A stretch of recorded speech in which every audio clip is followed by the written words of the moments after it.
देखिए, फारूक साहब ने मुझे फ़ोन किया, उन्होंने बोला कि हमें सपोर्ट की ज़रूरत है।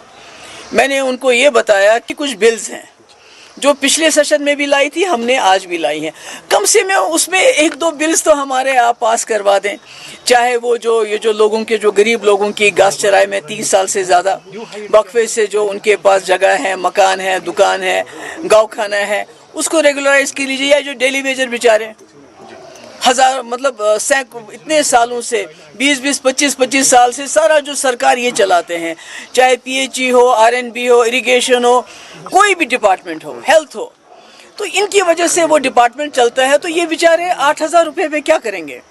तो अगर कम से कम ये एक दो बिल्स में वो हमारी मदद करें, उसको पास होने में मदद करें, तो शायद हम सोच सकते हैं उस बारे में। Thank you.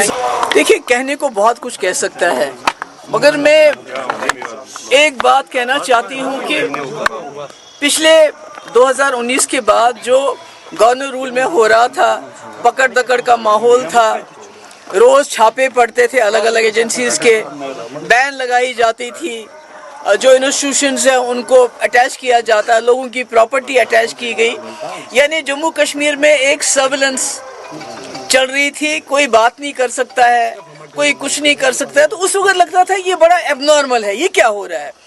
मगर उमर साहब ने जो सबसे बड़ी सर्विस की बीजेपी की, कि जो अभी तक लोगों को लगता था ये क्या हो, मुलाजिम को निकालते, लोग बोलते थे क्यों निकाला, तो उमर साहब ने उसको नॉर्मलाइज किया कि जो अभी तक लगता था कि ये बुरा हो रहा है, गलत हो रहा है, उमर साहब ने कहा ये ठीक है, चल रहा है।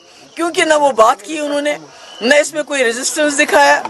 जो उन्होंने कहा था कि हमारे जो लोग हज़ारों की तादाद में बाहर जेलों में हैं, उनको हम लीगल एड देंगे, नहीं दिया।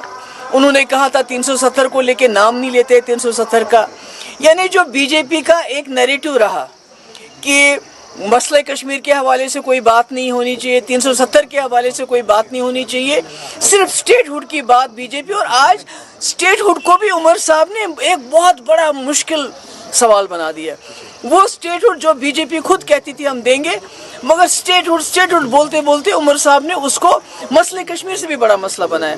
तो मैं समझती हूँ ये जम्मू कश्मीर के लोगों के साथ बहुत बड़ा धोखा है कि आज भी पकड़ दकड़ है, आज भी जमात इस्लामी के जो इंस्टीट्यूशन अटैच किए जाते हैं, हमारे स्कूल बंद किए गए, फलाह-ए-आम ट्रस्ट का जो इंस्टीट्यूशन है उसको टेक ओवर किया और यहाँ की जो मिनिस्टर है उसके सिग्नेचर से हुआ।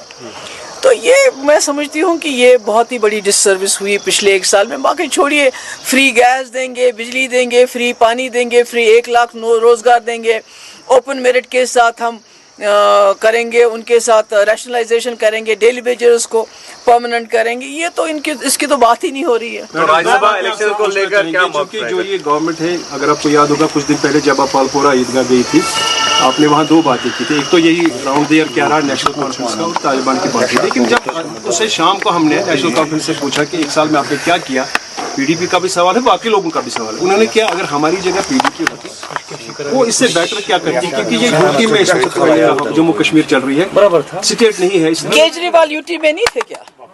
केजरीवाल में यूटी में रह के लोगों को फ्री बिजली नहीं दी, फ्री पानी नहीं दिया, स्कूलों को इम्प्रूव नहीं किया, हेल्थ सेंटर को इम्प्रूव नहीं किया, जो इलीगल कॉलोनीज थी उनको लीगलाइज किया, पूरी करप्शन को दूर कर दिया। तो मुझे लगता है केजरीवाल के तो सर पे ऐसे बंदूक रखी थी एलजी साहब ने, पर उसके बावजूद जितनी अच्छी, हमें केजरीवाल के पॉलिटिक्स के साथ बहुत उनके साथ एतराज़ात हैं, मगर अगर आप एज अ यूटी में जो उनकी गवर्नेंस देखेंगे वो तो एक मॉडल है।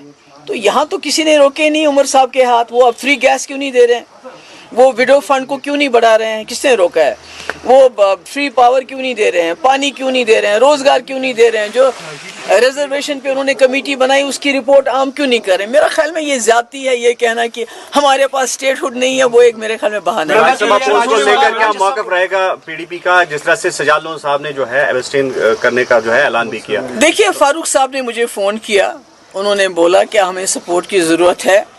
मैंने उनको ये बताया कि देखिए सपोर्ट जहाँ तक है हम आपस में अपनी हमारे सीनियर लीडर बैठ के बात भी करेंगे, मगर मैंने उनको बोला हमारी कुछ बिल्स हैं जो पिछले सेशन में भी लाई थी हमने आज भी लाई हैं। कम से कम उसमें एक दो बिल्स तो हमारे आप पास करवा दें, चाहे वो जो ये जो लोगों के जो गरीब लोगों की घास चराई में 30 साल से ज़्यादा वक्फे से जो उनके पास जगह है, मकान है, दुकान है, गाँव खाना है, उसको रेगुलराइज की लीजिए। या जो डेली वेजर बेचारे हजार मतलब इतने सालों से 20-20, 25-25 साल से सारा जो सरकार ये चलाते हैं, चाहे PHE हो, RNB हो, इरिगेशन हो, कोई भी डिपार्टमेंट हो, हेल्थ हो, तो इनकी वजह से वो डिपार्टमेंट चलता है। तो ये बेचारे 8,000 रुपये में क्या करेंगे?